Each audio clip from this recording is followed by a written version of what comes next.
بسم اللہ الرحمن الرحیم۔ عزیز طلبہ، میں Shafiq Ahmed Queens college for girls Kamoki کی طرف سے آپ سے مخاطب ہوں۔ آپ کے علم میں ہے کہ کوئنز کالج نے موجودہ صورتحال میں آپ کے لیے آن لائن کلاسز کا اہتمام کیا ہے، تو اسی سلسلے میں آپ کی پہلی کلاس اردو کا تعارفی سبق جو ہے آپ کے پیش خدمت ہے۔ اس میں آپ کو سلیبس کے بارے میں اور پیپر پیٹرن کے بارے میں تھوڑی سی آگاہی دینا چاہوں گا۔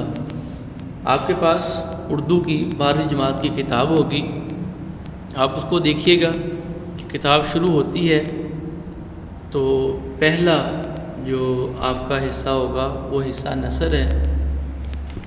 حصہ نثر میں 14 اسباق آپ کے نصاب میں شامل ہیں۔ یہ آپ کے سامنے نظر آ رہا ہوگا آپ کو اسکرین پہ کہ یہ حصہ نثر اور 14 جو نثری اسباق ہیں وہ آپ کے سبق میں شامل ہیں۔ اسی طرح اس کا اگلا حصہ جو ہے وہ حصہ نظم اور غزل پر مشتمل ہے۔ اس میں نظمیں جو ہیں وہ قطعات سمیت آپ کے نصاب میں 10 نظمیں شامل ہیں، اور حصہ غزلیات ہے، اس میں آپ کو 7 شعراء کی 12 غزلیں جو ہیں وہ دی گئی ہیں۔ اس طرح آپ کا جو نصابی کتب ہے اس میں سے یہ حصہ نثر، نظم اور حصہ غزل جو ہے یہ مکمل ہوتا ہے۔ اسی کے مطابق اگر ہم پیپر پیٹرن کی طرف دیکھیں تو بعض دوسرے مضامین کی طرح اردو میں بھی 20 نمبر کی معروضی آتی ہے اور 80 نمبر کا انشائیہ ہوتا ہے۔ 20 نمبر کی معروضی میں سے ہم دیکھتے ہیں کہ 20 نمبر جو ہیں وہ 4 حصوں میں منقسم ہیں۔ تو پہلا حصہ جو ہم نے پہلے بات کی 14 نثری اسباق ہیں، 5 نمبر کی معروضی ان جو نثری اسباق ہیں ان میں سے آئے گی۔ پہلے معروضی حصے کی 5 نمبر کی معروضی نثری اسباق میں سے آتی ہے، جو اسباق آپ کی کتاب میں شامل ہیں۔ معروضی کا دوسرا حصہ اگلے 5 نمبر یعنی کہ وہ مطابقت اور حروف کے صحیح استعمال کو مد نظر رکھتے ہوئے درست جواب منتخب کیجیے۔ یہ بھی حصہ 5 نمبر کی معروضی پر مشتمل ہوتا ہے۔ اس طرح 5 اور 5 10 نمبر۔ جو دوسرے کے بعد تیسرا حصہ وہ رموز اوقاف کو مد نظر رکھتے ہوئے درست جواب منتخب کیجیے۔ یہ رموز اوقاف کی کچھ علامات ہیں، تفصیل میں انشاءاللہ ہم ان کو بعد میں پڑھیں گے۔ ابھی صرف یہ ہے کہ رموز اوقاف کی جو علامات ہیں ان علامات کے استعمال کرنے کے لیے بھی 5 نمبر منتخب کیے جاتے ہیں۔ اور معروضی کا آخری اور چوتھا حصہ جو ہے وہ امدادی افعال کے اصولوں کو مد نظر رکھتے ہوئے درست جواب منتخب کیجیے، تو یہ حصہ بھی 5 نمبر کا ہوتا ہے۔ اس طرح معروضی 5 نمبروں کے حصوں کے ساتھ 4 حصوں میں تقسیم کی جاتی ہے اور 20 نمبر کی معروضی ہے، اور اس کے لیے 30 منٹ کا وقت دیا جاتا ہے۔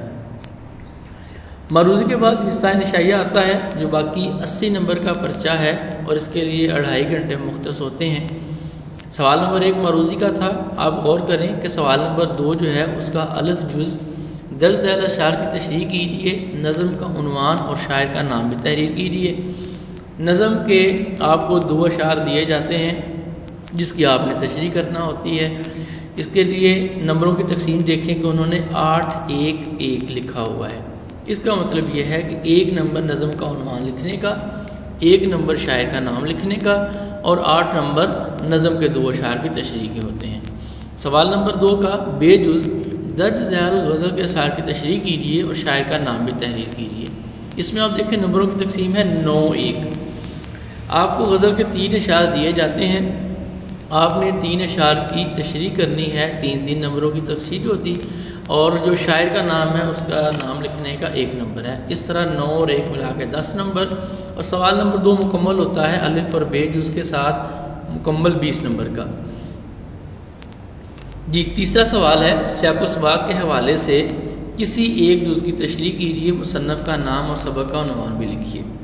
یہ تیسرا سوال بھی جو آپ کے نثری اسباق ہیں، جو کتاب میں 14 نثری اسباق دیے گئے ہیں، یہ حصہ بھی انہی میں سے آتا ہے۔ آپ کو 2 پیراگراف دیے جائیں گے، آپ نے اس کی سیاق و سباق کے حوالے سے تشریح کرنا ہوتی ہے۔ اس میں بھی نمبروں کی تقسیم دیکھیں 10 3 1 1۔ اس کا مطلب ہے کہ سبق کا عنوان لکھنے کا ایک نمبر ہے، مصنف کا نام لکھنے کا ایک نمبر ہے، سیاق و سباق لکھنے کا ایک، سیاق و سباق لکھنے کے 3 اور جو تشریح ہے اس کے 10 نمبر۔ اس طرح جو سیاق و سباق کے حوالے سے تشریح ہے کل ملا کے یہ 15 نمبر کا سوال ہوتا ہے اور یہ حصہ نثر میں سے دیا جاتا ہے۔